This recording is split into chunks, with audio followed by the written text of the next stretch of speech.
Hello, beautiful alchemist. Welcome to Reiki Radio. I am your host, Yolanda, and today we have part two of our three-part discussion with Bruce Taylor. Bruce is a Reiki teacher. He is also a plant medicine teacher and practitioner, and that is what we're going to talk about today. We're going to talk about integration of practice into ourselves and how plant medicine plays a part for Bruce and his journey. So I will start this by saying, and I said it in the interview as well, everything is not for everyone. And so if you are someone who, uses plant medicine or not, this is all about our just learning and hearing about other people's paths, other people's experiences, and really having an understanding about what supports different people in different ways. So we have a very interesting conversation with Bruce, and he talks about how for him, the plant technology really does help him with witnessing his healing in action. And he talks about the potential pitfalls around using plant medicine, what people can look out for, but also, again, how this has supported him in his work. So, if you've ever been curious about this, you're going to learn a lot today from Bruce. He also has a practitioner training, a plant medicine practitioner training in June, and it is a 6-month long training. If you want to learn more about that, be sure to visit his website, rootsoflife.org. We also had a conversation prior to this all about his trip to Kyoto, Japan, and he is doing another pilgrimage to Kyoto in May. So if you want to go on that trip with Bruce, be sure again to go to his website because there is more information. You can register, and that trip is this May to Kyoto. But in that episode, he spoke to us about the lessons of Mount Kurama, which is the mountain that we all learn about in Reiki that Yusui Sensei was on when he had the experience of Reiki for the first time. So if you missed that episode, be sure to go back. It was a very fun conversation we had on Monday, very enlightening. But today, again, we're going to learn from Bruce all about plant medicine and how this is part of his practice. If you want to learn more about me and my work, I actually have a class upcoming. It's called The Ultimate Healing Guide. If you would like to join, be sure to register right away. Go to my website, theenergeticalchemist.com, and make sure you are on my newsletter because there is a coupon code that expires on March 15th. So you still have a couple of days to register for the class with using the coupon code, and that is in the newsletter. So if you're not on the newsletter, just go to my website, theenergeticalchemist.com, subscribe today so you can get that coupon code. All right, lovebirds, let's get into this conversation. Let's see what Bruce has to share with us today, and I will see you on the other side.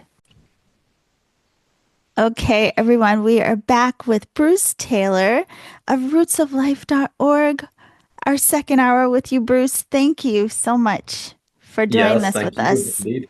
Of course. It's a pleasure to be here. Yeah, I have to tell you again, I enjoyed that first conversation so much, learned a lot. So thank you for sharing that with us. And it just reminds me again, anyone who is interested in doing the pilgrimage to Kyoto in hmm May, they can go to your website, rootsoflife.org, and register. There are only a few spots left for that, but definitely after that conversation, I was like, wow, that's going to be incredible. Yeah, it's gonna be pretty amazing. And I've just actually confirmed, or I'm working to confirm, rather, I should say, some even more exciting additions to the pilgrimage. So a lot Yes, more is coming. So it's very exciting. Yeah, if you go to the website rootsoflife.org, you can see the Deep Roots of Reiki pilgrimage button right on the homepage. So it's very easy to find the pilgrimage details. perfect, perfect, perfect.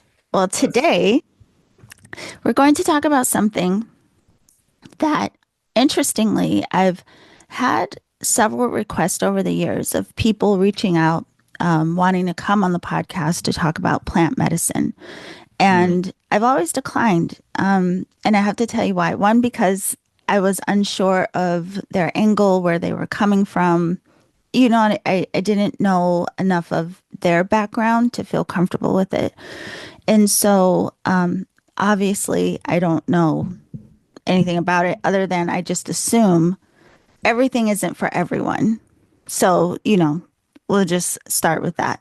But there is a lot of curiosity around plant medicine, and it has become more popular now that people are taking these journeys very specific to wanting to have healing experiences or breakthroughs or Mhm. whatever it may be. So, could you talk to us a little bit about, first of all, how did you realize that this was an option in terms of healing in any way? And yeah, let's just start there. Yeah, sure. I guess that it's now been about a decade or so that I've been incorporating plant medicine into my own work, my own healing work. I work with my clients and so on. And I focus primarily on marijuana, mushrooms, so psilocybin, and rapé. Rapé is like it's a ground dried tobacco that you snuff into your nose. So it's kind of like you blow it into the sinus. And that's working with the nature of that plant, and it's a very beautiful experience. I mean, it sounds, maybe it's a little bit more foreign to people. They may have not heard of it, but those are the three main plants that I work with. But ayahuasca is very dear to me, as is 5-MeO DMT. So, how did I start with this? Well, yeah, I guess it was about a decade ago now.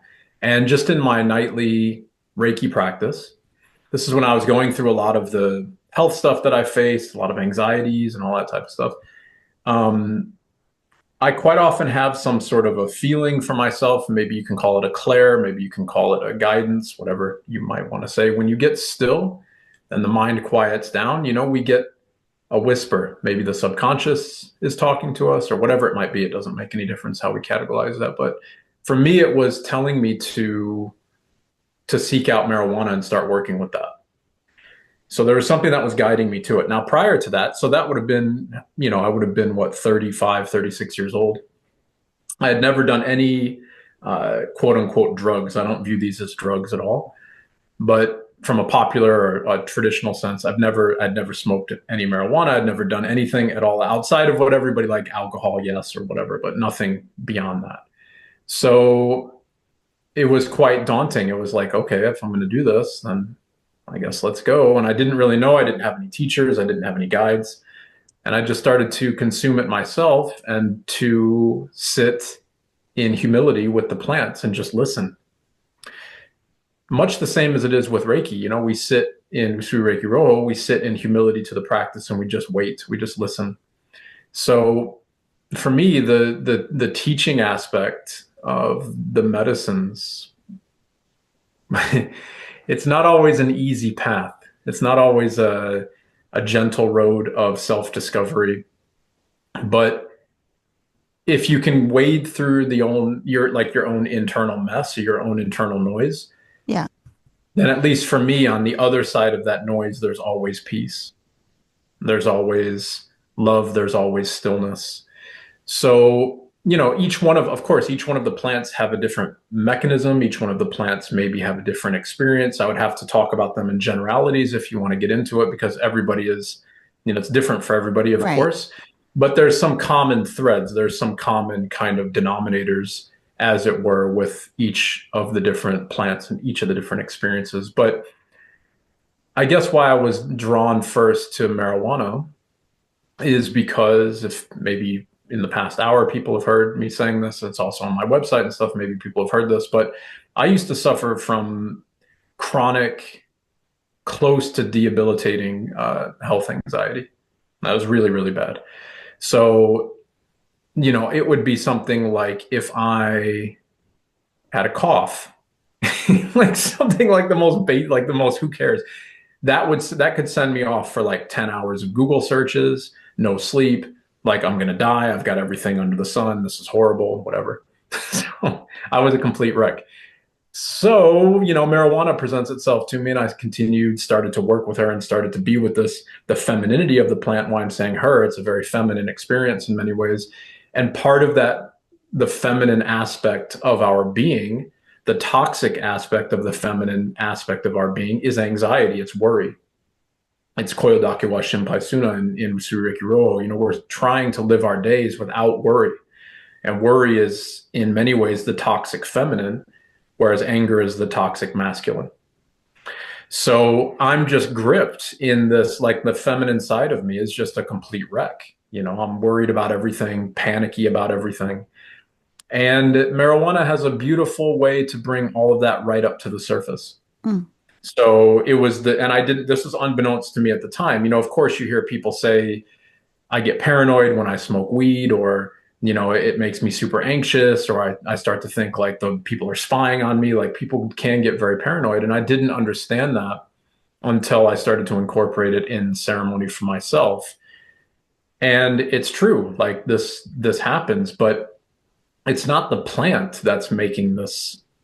Yeah, it's not the plant's not making you paranoid. It's your own paranoia. It's your own attachment and projections into the future, your own worry that is latent, that is buried inside of your being somewhere, that the plant is simply bringing to light so that you can face it, so you can look at it. So, for me, my practice of Usui Reiki Roho, my daily practice is also a practice more often than not with marijuana, with plant medicine, and they go one and the same. So Usui Reiki Roho is all about no outcome. It's all about calming the mind and working towards a still body. And then we have all of these things in place to help facilitate that, the hand placements, the meditations, whatever. And the plant brings up to the surface the things that I'm still holding on to. So there's a really beautiful dance here, as it were, in those two modalities working together. From my perspective, and I can only speak from my perspective. Right. I'm not saying this for other people, but for me, it's been completely transformative. Yeah. 100%. So curious. I have so many questions. So, and the reason is, like in my younger ages, like say that, for example, like marijuana, it just never was my thing. I tried it, but anyway, I was just like, what? I'm laughing and then I'm hungry and then I'm sleepy and then the end. It's like I'm laughing, I can't talk, I'm hungry, and then night. I don't know. But that's the part of it. I guess that was very interesting to me, I guess, from even your site, because I've never heard anyone talk about that plant specifically as it relates to these different journeys that people are now seeking to take.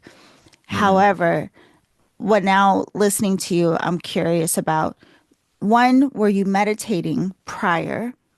And what is the difference? And the reason I'm asking this is because, again, and even why I started with it's not for everyone, because everyone always assumes or asks me or thinks that I've tried ayahuasca just because of the work that I'm into. And I've never tried that. And I was like, no, there's a part of me, I've always been curious about, I guess, how to unlock or how to get into those altered states myself. And while I know from what people describe, I might not ever have those particular experiences, but I'm curious about, like, well, how far can I go? Like in meditation, right? So because you do have the comparison, what really is the difference? Is it like, because it sounds like a unlocking. It sounds like a lot of what we talk about in terms of what we may have repressed or what it is, the things that we don't want to look at, then all of a sudden I have a image of like going and opening a door and then going to sit down and seeing what comes out of the door. Right. So is that the difference or? Yeah, I mean, meditation has been something that has been with me my whole life. I probably started without knowing what I was doing, but I was probably 3, 4, 5 years old when I remember as a little boy, like just going into my room and just sitting down and meditating by myself just because I felt good. It just was like cool. I don't I don't know how to describe it. It was just Yeah. something that I do. So, these altered states of consciousness, it's beautiful that the world is opening up to the incorporation of plant medicine and the understanding of these things. It's very sacred. However, and this is much the same as Usui Reiki, or not Usui Reiki, as Reiki in general, or the holistic space in general. Unfortunately, when we have an avenue that can unlock or expose you to quite profound things, Hmm. like the practice of Reiki might be the first time that you become aware of this heat in your hands and that you can feel the energy moving through your body or whatever. A psychedelic experience might be the first time that you see something beyond the veil, beyond the realm of our own sense perceptions or our own linear mind, as it were. And these things become dangerously seductive Right. as well. Right. And so this is the problem, like there's no shortage of people who have gone and done ayahuasca once and now think that they're a shaman, for instance. So Right. that's Right. just Right. entrapment of the third eye. This is entrapment of your own ego and entrapment of the belief in yourself. Yeah. There is no there is no true shaman that would ever proclaim such things. Hmm. There's no like nobody in Japan calls himself a Reiki master, Hmm. for instance, because Right. that statement doesn't make any sense. Right. So what these things require is a lot of humility and surrendering to whatever experience you may have, because I think at some point we have to recognize that the image of, I'll just make something up, but like an image that quite often a lot of people see might be like a big talking insect that's speaking in a language that is not comprehensible, but somehow we understand it because we're in this altered state of consciousness. That could be the last seduction of our own ego, the last Mm. seduction of our own mind, so that you come out of this experience and then you think you just talked to a personification of God, as it were. Right. Now, I'm not trying to be negative on that. What I'm Yeah. saying is the step further is to be neutral through all of this. And then it goes back to your question about meditation.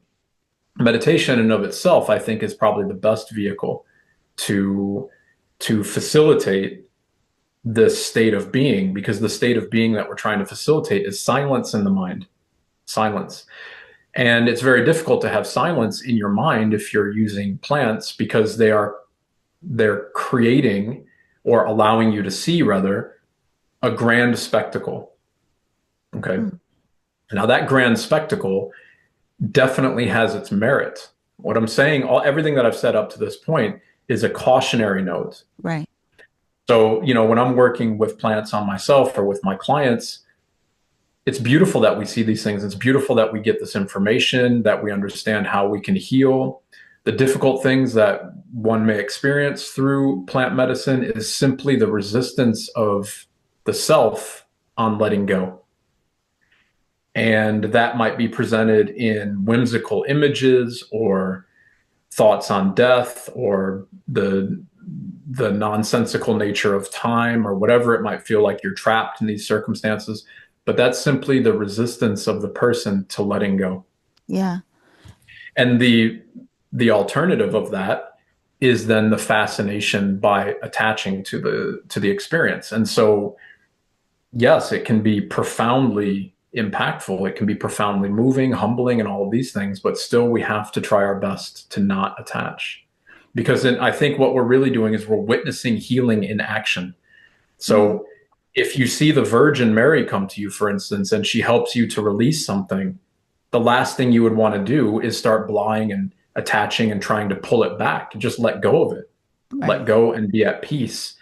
And that wasn't easy for me to understand. Like I'm just now offering psychedelic practitioner training, but that's probably after 5 or 6 thousand hours in ceremony.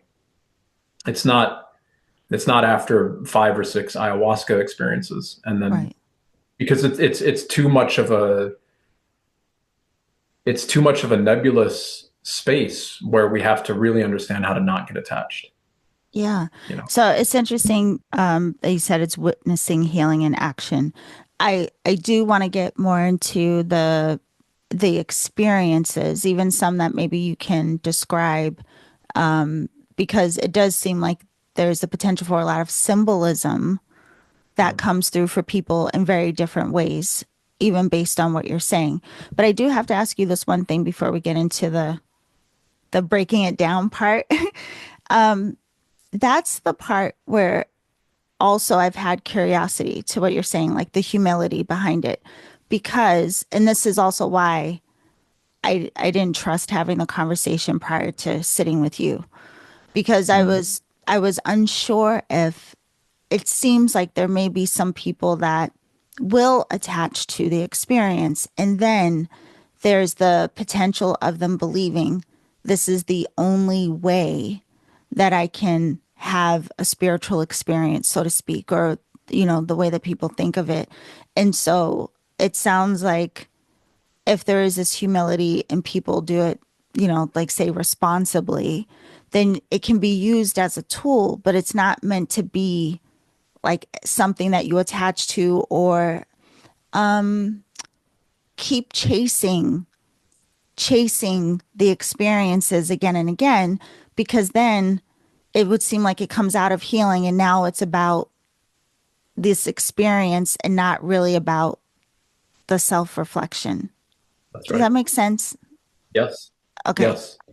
Yeah, because it becomes seductive. Right. It becomes something like, and this is a dime a dozen, it's like I've seen, I don't mean, what I'm saying is like, imagine you've taken some medicine and now you're explaining it to somebody. Oh, I've seen these things and I was told this and now I've changed my name to something like whatever. You see Right. people who are like changing their name to sound like a Peruvian shaman or whatever. I'm like, yeah, but you're from New Jersey. Like you don't, you're not just, you haven't lived this thing. Right. There's an entire culture, there's an entire history, and there's an entire need uh, of understanding and of depth of practice behind these things. So that's why I was saying, just like everything else in holistic wellness, with one or two experiences, you can touch the profound. Right. The question is, do you then believe that you've touched the profound, or do you try to remain humble? Right. And that's the litmus test in this realm, I think, in this world, where meaning like the holistic space, and that can be anything. That can be everything from yoga, meditation, breath work, psychedelics, Reiki, whatever.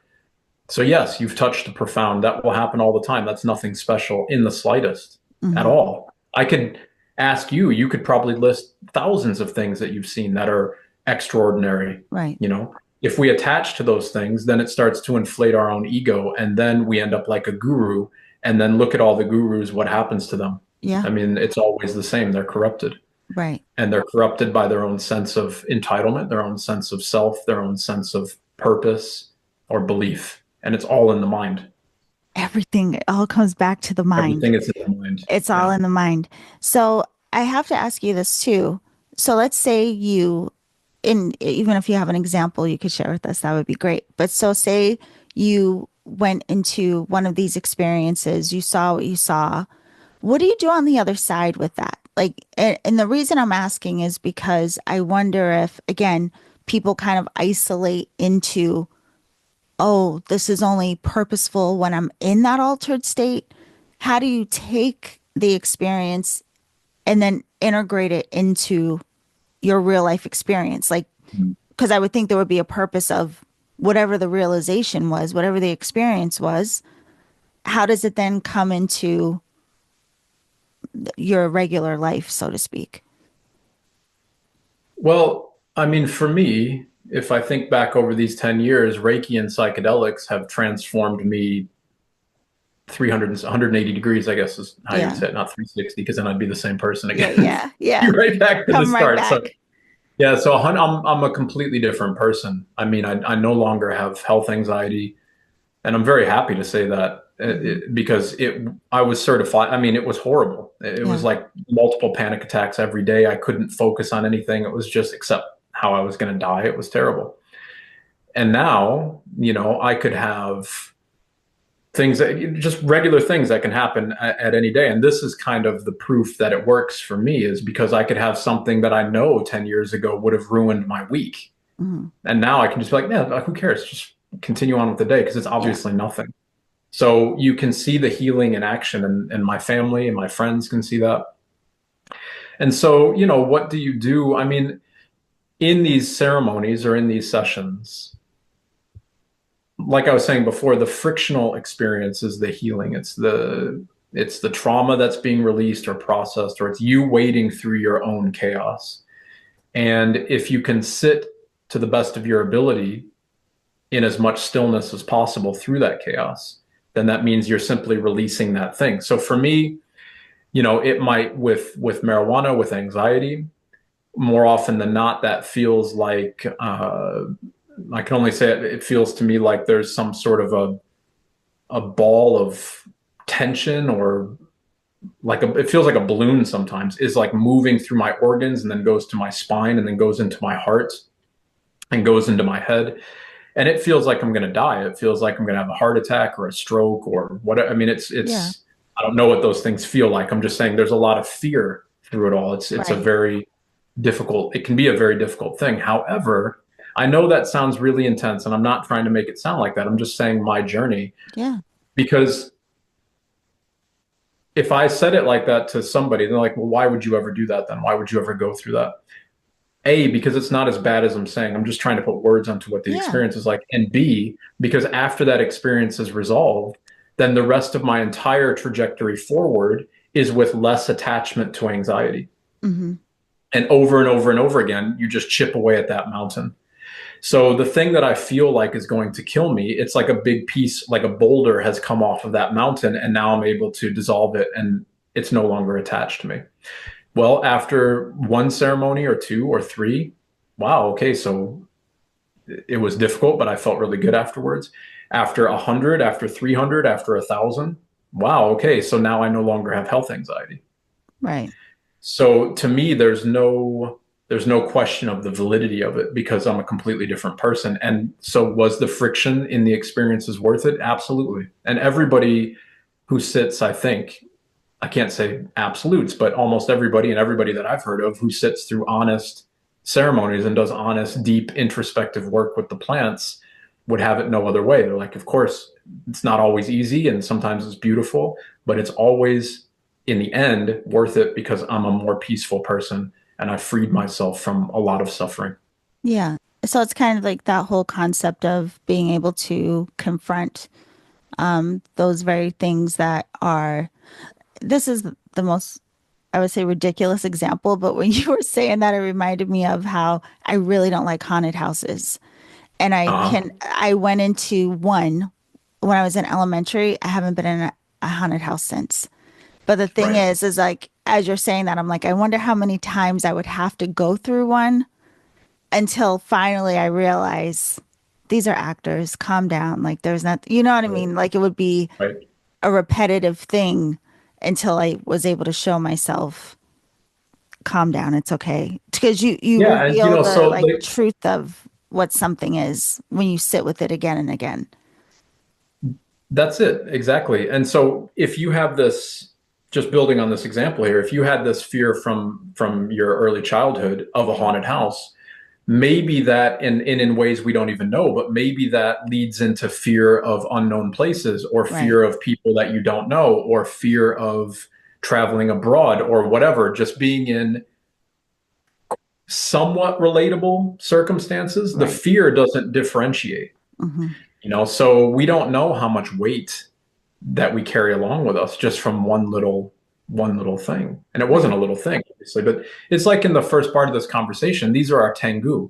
These are what we face, the tengu on Mount Kurama. It's like Right. you face the 1,000 tengu. There's 1,000 of them for a reason, because we have an infinite number of things that we are trying to fight. Hmm. And the Bodhisattva of compassion has 1,000 arms.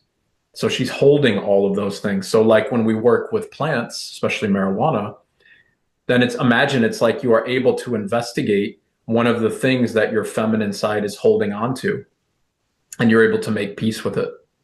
And so then that this is metaphorically speaking, but then that arm is at peace. So that aspect of your being is now at peace. And then number two, and then number three. And then eventually you start turning the tide on all the things that you hold on to. Yeah. So I have to back up a little bit and ask you about this because a lot of people do refer to working with plant medicine as when there's intention around it, the intention of, working with plant medicine for, again, the sake of healing. It's often referred to as ceremony. You said ceremony. Mhm. So is that just implying the intentionality around it, or is there an actual like act of ceremony that goes into entering these spaces? I'll ask you that part first. That, it depends on where you are, and it depends on, uh, in many ways, what plant you're working with. Hmm. When I work with, I've got a couple of ayahuasqueros that I trust, that I know are um, deeply committed to the work they do, and they've been doing it their whole life. And so when I work with them, both of the ladies that I'm thinking of, they hold very beautiful ceremonies for the plants. Yeah. Well, obviously it's plants, but I mean, you drink ayahuasca. When I hold my own ceremonies, most of the work that I do with clients, and it's usually in a very small group or one to one. All of my own plant work is by myself. It's in the dark. It's well, maybe just with one candle or whatever. And the ceremony then is really just about hopeful neutrality in my mind. Mm. That's, to me, that's the most sacred that you can, hold that plant. I might say something like, in this, and I might bow and gosho to the plant before I put it in my vaporizer or before whatever, before I consume it. And I might say something like, I come to you tonight with as much humility as I can muster, and peace and thankfulness to anything that may come my way. And I submit myself fully to your wisdom, your teaching, and your guidance. And I thank you from the bottom of my heart. Something like that. I just made that up. Yeah. And I mean, Yeah. it's Yeah. something on those days. It's all about, if we want something, if we demand something, if we want an answer, we certainly won't get it, Right. because our ego wants that. So we need to let go. Just hearing you say that, I have another just random question too. Do you ever go into deeper conversation, or are there ever moments where, say, maybe you hold the plants, or you come into contact with them and not necessarily ingest them, but just connect to the essence of them and converse that way? Is that part of the experience?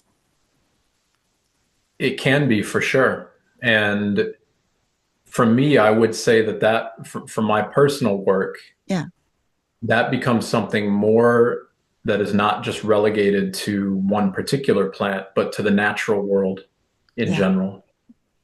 Or in the Reiki space, then it becomes more of a meditation on the meaning of Daikomyo. Mm, It becomes yeah, it's not relegated just to one plant. right. But a lot of times people will do that, like working with tobacco. Yes, tobacco, you can work just with the plant. You can just hold the plant, you can hold the leaf, you can just smell it. Um, Sometimes you can just inhale the smoke. You're not even smoking it yourself. Right. Just breathing or just being around it or having it waft over your skin. Uh, So, there's many different ways to experience these. Yeah. Interesting. Okay. I mean, that in of itself, because of what you said, it opens up a whole nother can of worms, but I'm not even going to go there. I'm try to stick to, yes. But the other question I have around this is because it sounds like, from what I've heard, people do tend to do this like either in group settings or having a guide. Can you talk a bit about how that supports whatever the intention is around this? Maybe someone who, maybe there are people who have done it enough that they just guide themselves, but why is it such a common thing that you would have like a space holder or a guide in Mhm. this work? I think the I think the reason for a guide and why quite often we need that is because this is a universe or an experience that is uncharted, Mhm.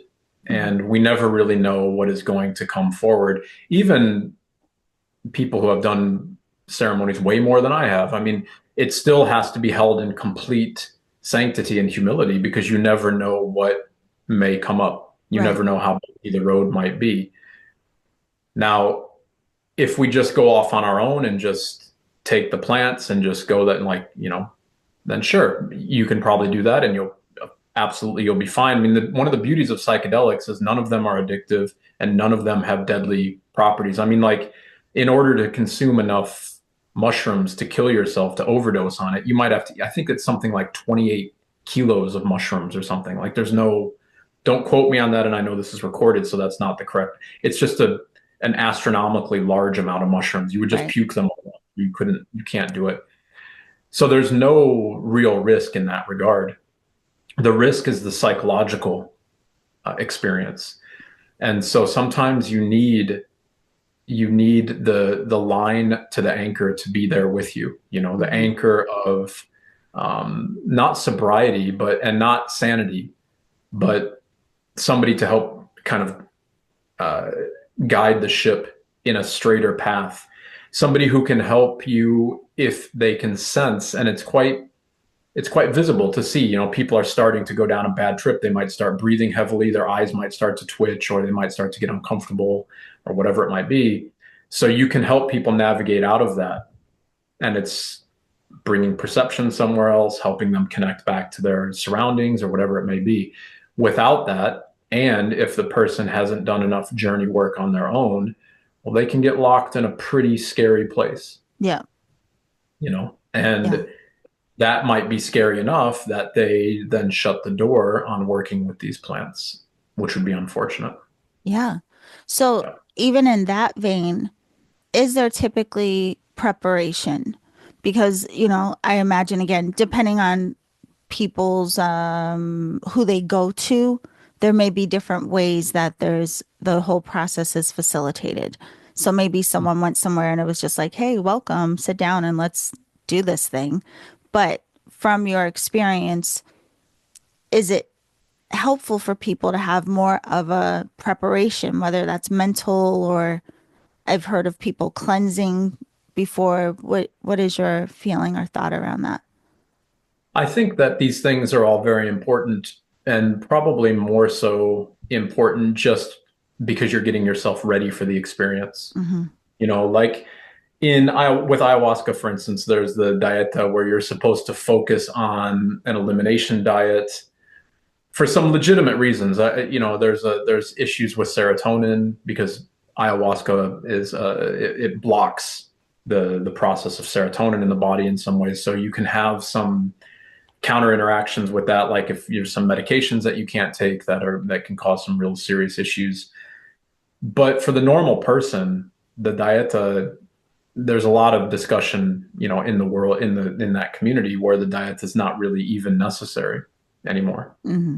Now, I'm saying that I think the diet is very beautiful because from day one of the diet, maybe it's 2 hours or sorry, 2 weeks that you stay on this.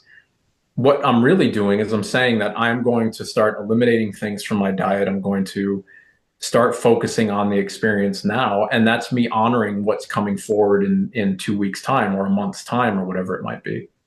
And I would I would say that that is, if not more important, then at least equally important to whatever effect the dieta might have. And it's the same if you go and you have a ceremony, with somebody perhaps with marijuana. Maybe they help introduce you to the plant prior. Maybe they give you some guided meditation work to do prior or whatever.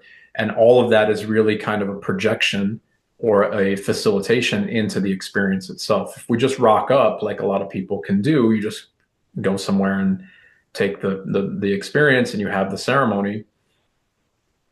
I mean, that's not really honoring it.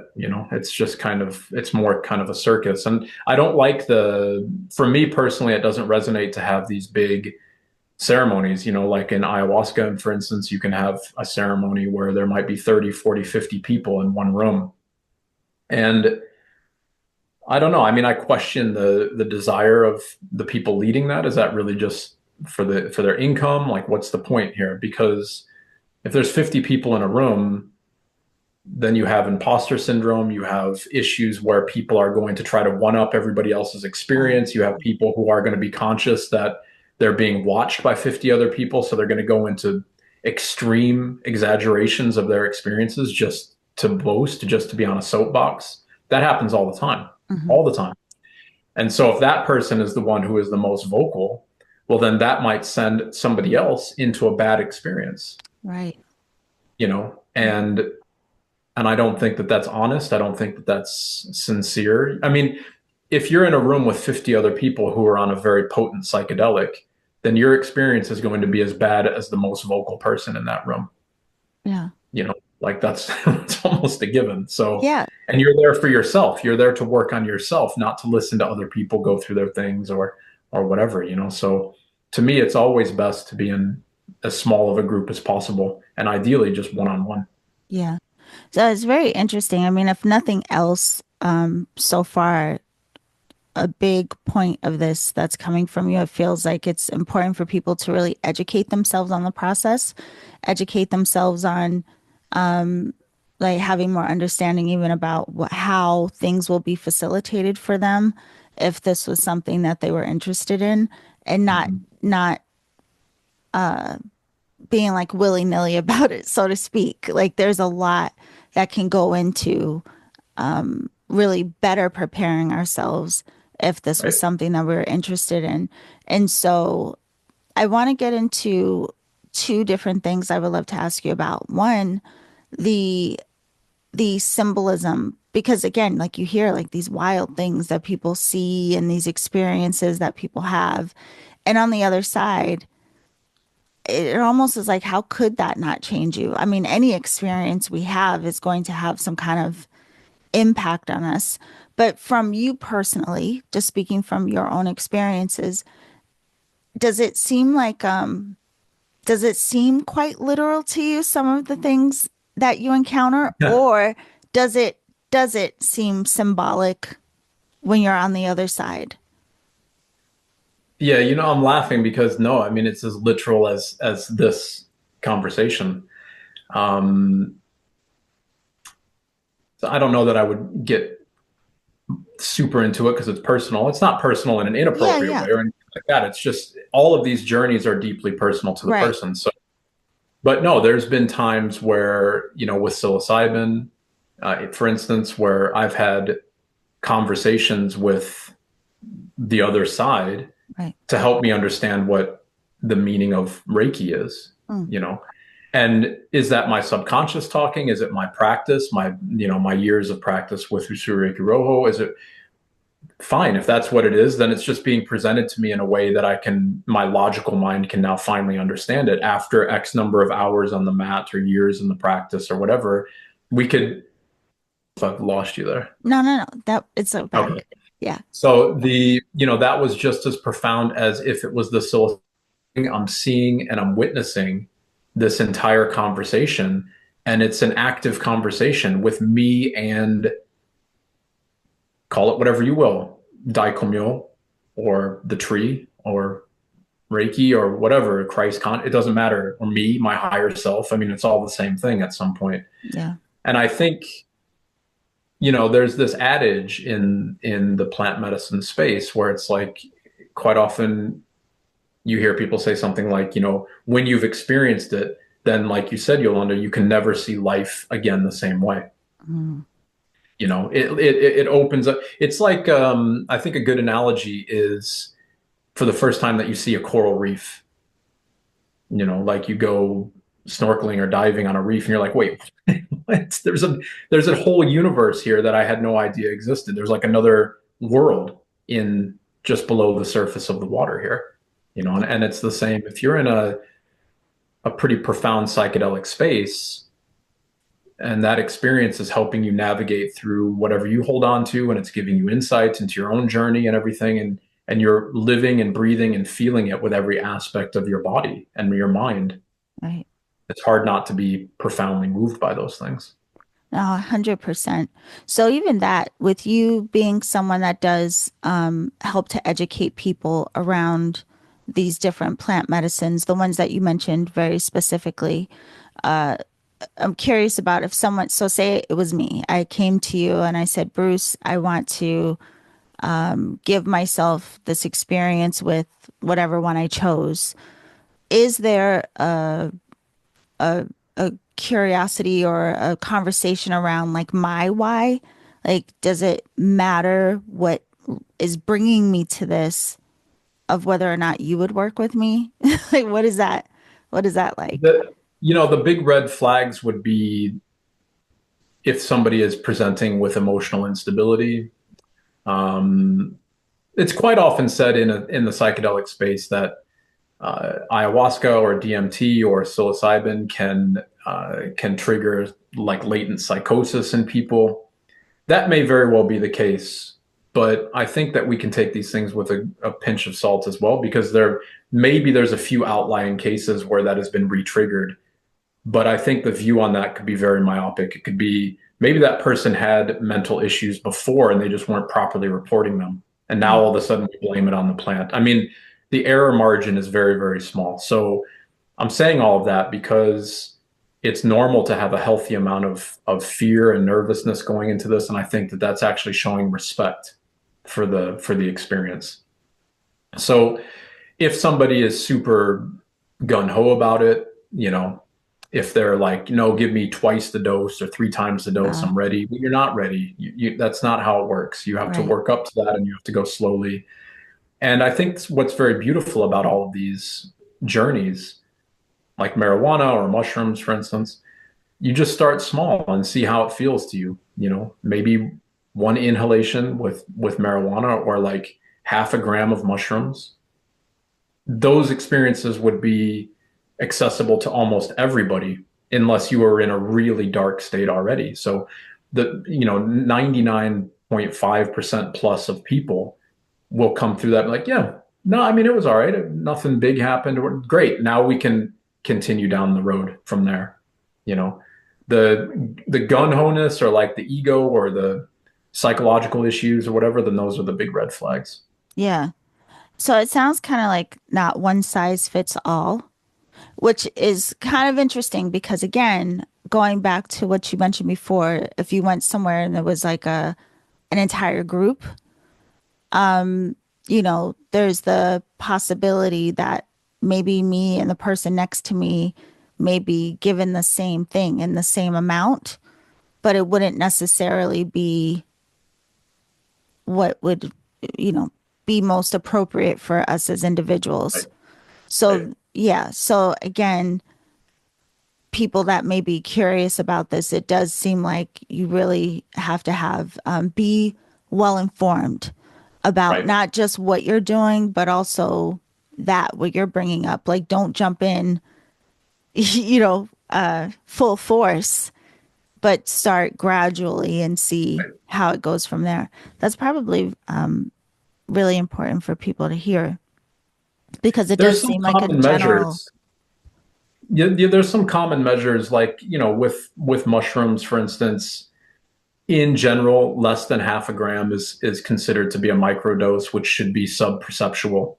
Um, and then anything between like half a gram and maybe 1.5 to 2 grams would be kind of a mildly experiential dose. A therapeutic dose is usually around 3.5 grams. And then a dose where things get pretty heavy can be around 5 grams. Mhm. But that's all dependent on the person in many Right. ways. And I've heard this all the time, and people come back from ayahuasca and they're like, yeah, the shaman knew that I could take more, so they gave me like 3 cups of ayahuasca and everybody else only had two. Well, like, who cares? Yeah. Like, first off, if there's 50 people in the room, the shaman's probably just like, yeah, just have more, like, doesn't make any difference anyways. Because that to me is not a responsible ceremony. So, and then why would you boast about how much you took as Right. well? Like, it doesn't, those things don't really seem to add up. So, the dosage, there are some, like I'm saying, there's some kind of general rules, but the beauty of it is that the plant decides what the experience will be. You can take half a gram of mushrooms and you can have a deeply profound experience that you didn't think was going to come because you were ready to have that experience. That's really how it's going to go. So this, even what you're bringing up too, is another thing that we hear more commonly now. The microdosing. That Mm. seems like it's become like a wildly popular thing.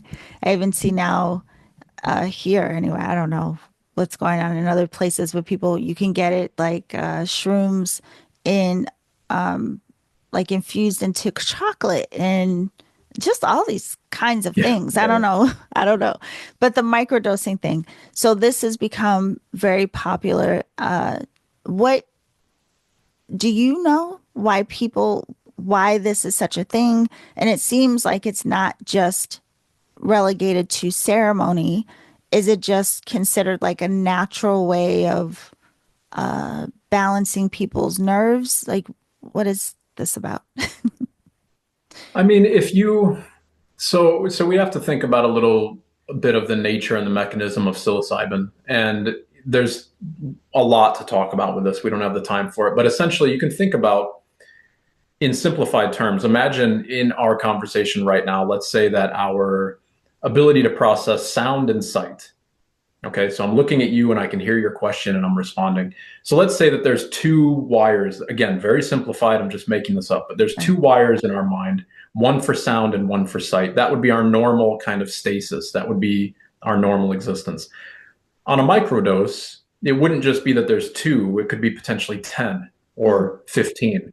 So the mind is creating all these other neural pathways to kind of cross regulate or cross examine the functionality of the information that you're taking in from the environment. So people microdose because those overlaps or those new wirings in the mind add to things like creativity and focus. They add to ingenuity, creative problem solving, and all of that type of stuff. You know, it makes you more focused and it makes you more able to uh, maybe simultaneously investigate different approaches to problems or whatever it might be more creative. And I think that's really beautiful. It's great, but I don't know. I think why it's become so popular is because I mean that fits a very beautiful niche in a consumption based environment, in a consumption based economy where we need to be more productive and have more output and do more things. So you take this plant and then you utilize the information from that, like in the movie Limitless, in kind of some ways. If anybody's seen that, it's kind of the same idea. Yeah, you can be more productive and you can do all these types of things. That's really beautiful and it has meaning. But there's one step further with the plant as well as to heal, to let go of the resistance, let go of the attachments. mhm. You know, so microdosing is beautiful because it is obviously it's safe, it's super accessible. There's really not any risk of having a negative experience. Um, it should be completely subperceptual. You shouldn't even realize that you're on it, you Yeah. know, at the end of the day. So you might notice 5 hours later that in those 5 hours, you were able to do 8 hours of work and you were able to do that 30% more productively than had you not taken the mushrooms or whatever, you know? Yeah. Well, this is because gonna we're getting to the end of this hour, and I do want to share how people can learn more and work with you around all of this. But I'm also curious with this type of work, is it meant to be something that trains us to Mm. now then be able to function or take whatever is experienced differently in these altered states? Is it meant to be kind of like a training wheel? Is it something that is supposed to be eventually you don't need this in order to do this? Like, or what is the end goal with it? Well, I mean, you know, for me, I still hold plants and I will until I feel I don't need to. I hold them in deep reverence to my own work. So for Yeah. marijuana, for instance, it allows a heightened level of focus. When I'm sitting in my nightly practice for Reiki Rojo, if I bring a plant like marijuana into that nightly practice might be 5 or 6 hours, you Mm, know, of dedicated, focused, meditative, introspective work. Most of the time, it's with Reiki. But then some of the time it's just surrendering Reiki and surrendering the plant and just trying to be present and just witnessing, Mm. what comes forward. So I don't know that I would say that the training wheels need to come off, because at some point, the plant experience, the Reiki experience, the meditation experience, they're all working towards the same aim, which is to hopefully cultivate stillness in my mind Yeah. and in my body. So the plant might help to agitate resistance. Reiki might work to loosen that resistance further and hopefully dissolve it. And the two of them would converge towards stillness. Now, yes, you can do that with just Reiki or just meditation or whatever. And that's beautiful. And I do that plenty of times as well. Nothing should be the main focus, Yeah. because then we're just attaching again, like you said earlier, like plants and the spectacle that can come from this medicinal work, that can absolutely become a crutch. It can become something that you are dependent on or addicted to, or not addicted. I mean, psychedelics are not addictive, but we can definitely become addicted to the spectacle of it. Right. That's just as dangerous as becoming addicted to the idea that in Reiki you can somehow channel angels or whatever. Like it's the same. Those are all mental delusions at some point. They're all mental attachments, and all of those will slow down our own progress towards the neutral nature of ourself at some point. So, in all of this, though, how is there any um, differentiating between, like, for you personally, when people do this as a practice for transformation or whatever it may be, is it kind of like a slippery slope where someone has to really check themselves to make sure it doesn't fall over the edge into now I'm just doing it recreationally. Now I'm taking the sacredness or the ceremony out. Now Mm. I just do like the attachment to the experience. Is that something that maybe you teach people to have an awareness around? Is that a common potential? Yes, absolutely. And like the psychedelic practitioner training that I have launching in June, it's a 6-month intensive training. And this is one of the components of it. It has to be a long duration training, a quite intensive training, so that people can understand their own natural humanistic attractions to the spectacle. We all have that. Everybody has that, and we can't be seduced by it. And we have to, learn to navigate that with neutrality. There's something beautiful that I'll add here as well, that most people, and people who are listening to this, in particular, this component of our conversation here today, if they've sat a big ayahuasca experience or a big, whatever psilocybin experience, I've never met anybody who's like, "Yep, tomorrow I'm doing it again." Uh, That's not how it is. It's always like, "Yeah, I'm good for a long, long time. I've got to integrate all that stuff. I really have to sit with every bit of garbage that just came up and every bit of trauma and every bit of understanding and clarity and insight and freedom and everything that just brought to the surface." I got a lot of work to do. So I'm going to go back to my Reiki practice. I'm going to sit with all that. And then when the plant thinks I'm ready again, then we can do it again. But there's not a classical addiction, as it were, to yeah. these things. No, And is not that at all. like a common thing too that people may do it one time and like you say, they're not like, oh, I'm going to do it next weekend and next weekend and next weekend. That would be maybe like an indication that our attachment may be there versus to your point, if I have the experience, a lot did come up and now I recognize I do need some time to integrate and observe and whatever you would do with the information that came up. Could that be like do you notice it more as, I don't know how else to say it other than to say like you feel like the plant speaks to you at some point and then will say now you're ready versus you personally chasing Right. this want for the experience. Right. So I can only say how it feels to me. Yeah. Okay. And, marijuana for me is still, I don't know, maybe 2 to 4 ceremonies per week. And it's been that way for 10 years.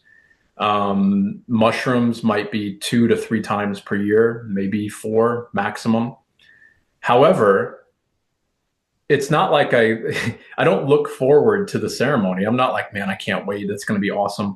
Because as soon as I ingest and I sit down with humility, I might get my butt kicked. Like it's going Mm-hmm. to be it's not fun. It's like sometimes it feels like I'm in a boxing ring and I'm like just up against the ropes and I'm getting pummeled by this plant for hours and it's super scary. But at the same time, it's like, yep, okay, I'm ready to face myself again and again and again. And I'll do that until I feel the plant tells me that I don't need to do it anymore. Got you. And so with marijuana, I'm not there yet. With mushrooms, it's definitely more cyclical. Yes. Same But with they're also DMT. like a different technology too. I mean, the plants in of themselves are very different in character and in nature. So I imagine 100%. you wouldn't have the same kind of relationship with all of them across the board necessarily. That's exactly right. You find the one that is kind of your main ally, Hmm. and that's the one you are drawn to. And maybe in that moment, that's why you have to work with it. And look, like I've said many times, I suffered from this insane amount of anxiety in the past. And every time I sit down, there's still residuals of that anxiety there. And Right. until that is fully taken out of my body, and I would say there's no way to quantify it, but I'm well down that path. But then it gets harder and harder to get the minutia out, the micro bits out at the end. Hmm. That can be as hard as the entire journey. So that's what you do. And so maybe when I'm there, and if I ever get to that point, then maybe that's when my journey with marijuana would be at an end, and it would be very beautiful, and I'd be very grateful for that, of course. Yeah. And But you're I right; think we all have different mechanisms and different modes of action and realizations for sure. right. And I think just from our human experience, I mean, we find ourselves in different spaces at different times. I mean, this is, again, maybe not comparable, but I used to float almost every day, like literally go to the Yes. float tank. I love it so much. But that was one of the things where sometimes I could go into the float tank and be in there for an hour to 90 minutes and not have anything I need to settle in the mind. And then there might Hmm. be another day where I have to, tell myself there are no snakes in this water. You know what I mean? Like Yeah, yeah, it there you wasn't, go. it had nothing to do with how many times I did it. It more so had to do maybe with what was within my realm of consciousness or the state I was in personally at the time that I went into float. But yeah, I mean, yeah, it's all very interesting. Yeah. Interesting too, I have to point out as well, something you said at the beginning, like all of this work, no matter what lens we approach it from, it's all coming back to our states of consciousness. It's all coming back to mind, how we interact with the mind, the way we perceive, the way we process. And interesting that we have all of these different mechanisms that Hmm. can give us different experiences within these like different corridors of mind, whether it is the plant technology, again, meditation, float tanks, whatever it is, Yep. the mind in of itself. I mean, it's interesting. That's it. Yes, to put it mildly, yes. It It's is the the most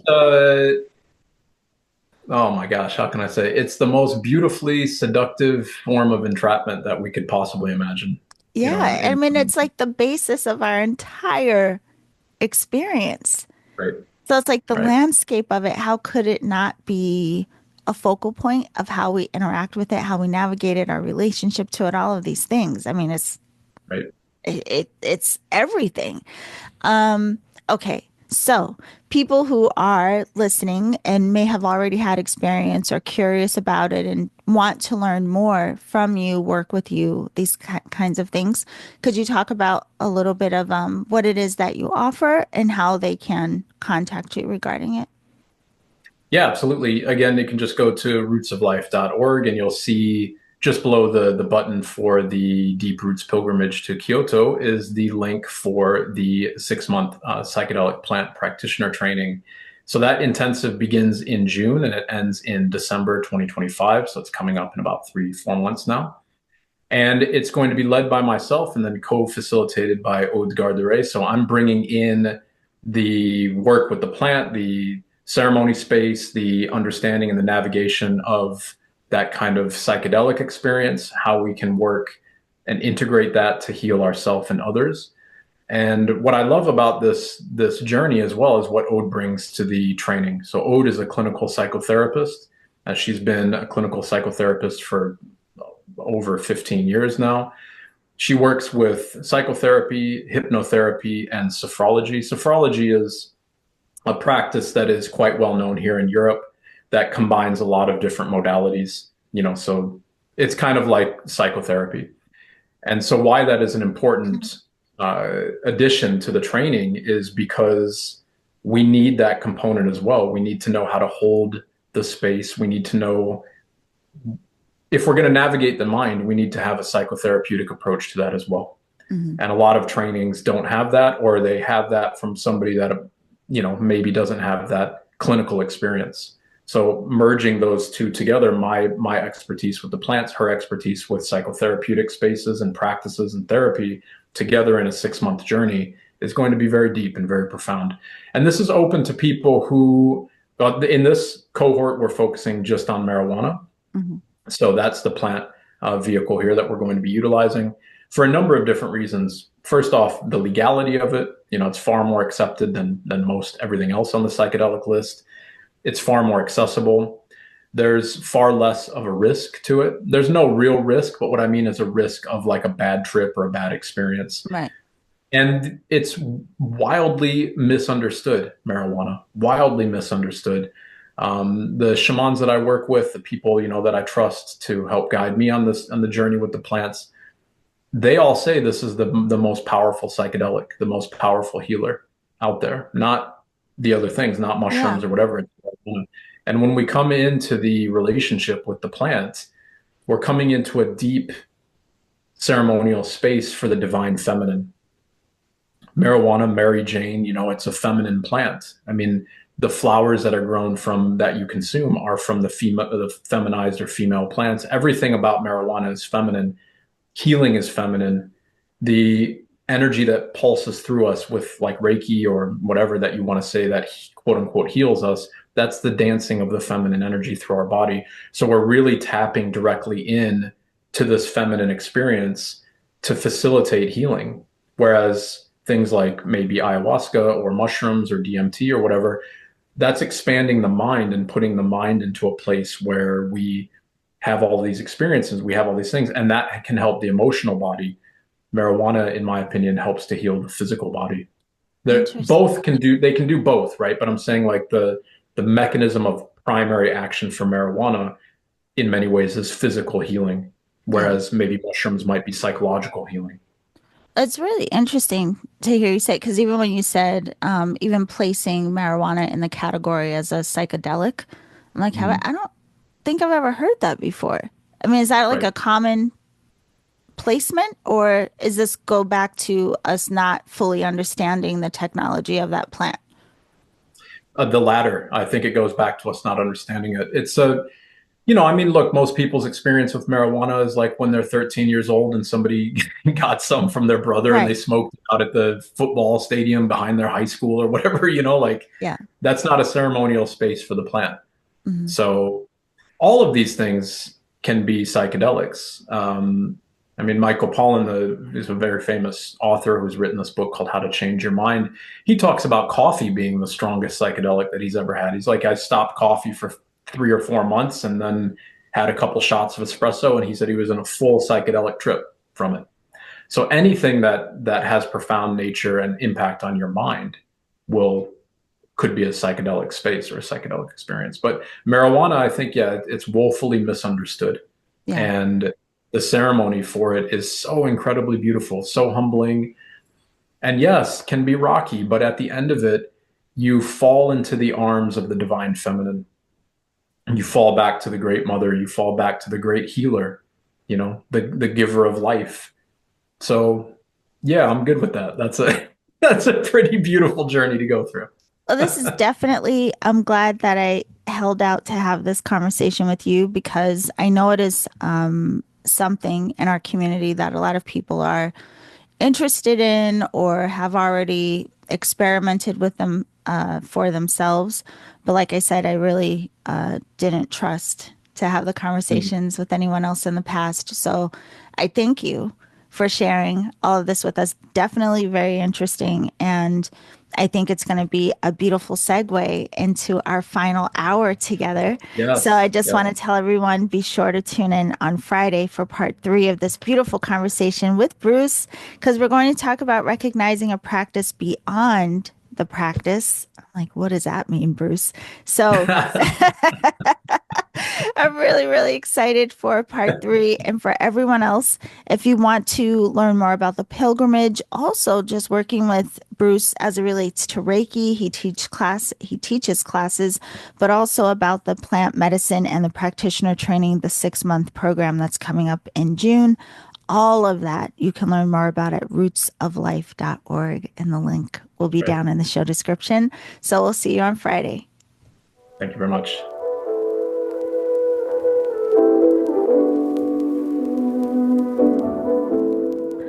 All right, everyone. I hope that you enjoyed that conversation with Bruce. As I said before, we're learning a lot in these extended interviews and these longer conversations. And I hope that you all are enjoying it.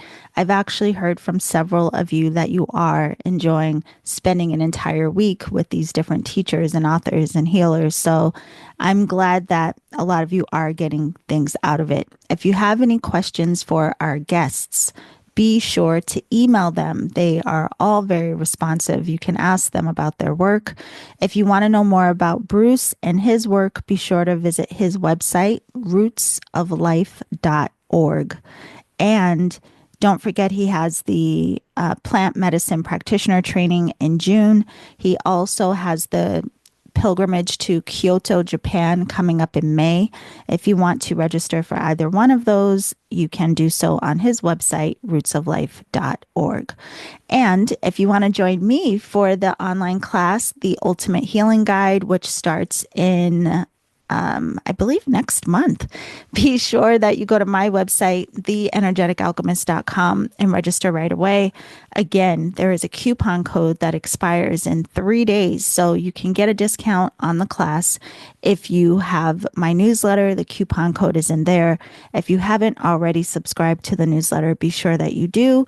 Get the coupon code, register for the class. But aside from that, you're always up to date with what is going on in my world. So I am so thankful that we all got to sit together again today. Thank you very much to Bruce. But the conversation is not over. So we will be sitting with Bruce again this Friday. Be sure to tune in.